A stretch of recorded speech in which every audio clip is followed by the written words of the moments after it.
Hey everybody, Mark here with again another grammar video. This time I want to talk about adjectives. Adjectives, we love them, we use them every day whenever we're describing people, places, or things. Big house, small car, happy boy, cold weather. Those are all adjectives. And today I'm going to show you some special kinds of adjectives. So if we go over here, I'm going to show you this word. For English grammar teachers, we call the basic, right, these simple adjectives, gradable adjectives. And that means that we can choose how big, how small, how cold. I can use these words to help me describe the degree, right? The degree. Is it quite big, very big, or incredibly big, extremely big, right? So I have this whole range I can use to describe my normal, right? My gradable adjectives. So the really tricky part now is sometimes we can take this gradable adjective and we can transform it into a strong adjective. So let me show you. If I erase here, maybe you know already. Do you know a different word for very big? If something's very, very big, we can say it is huge.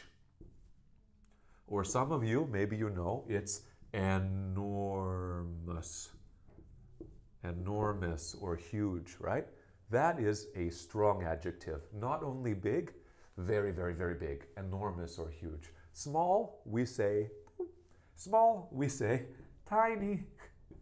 If something is tiny, right? Very, very small, we'll use tiny. Very, very cold, we use freezing.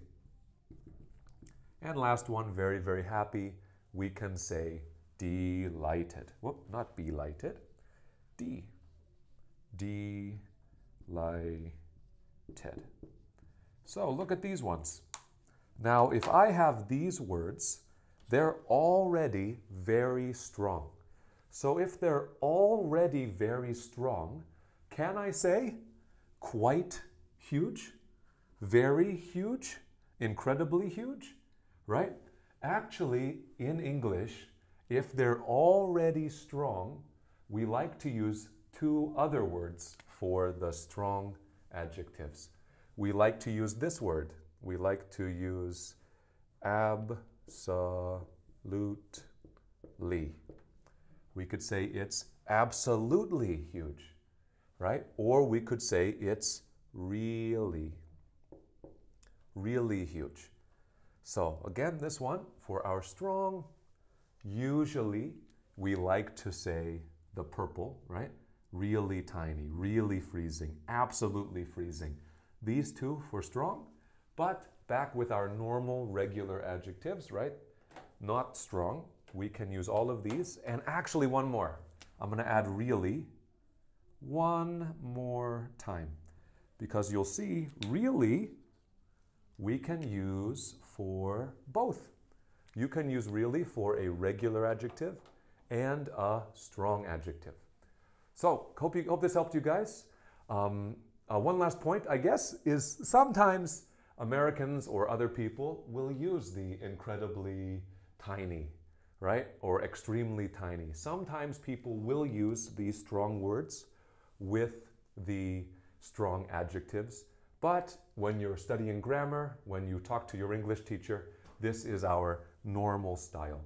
So, as always, if you liked this, please like, subscribe, and practice these in the comments below.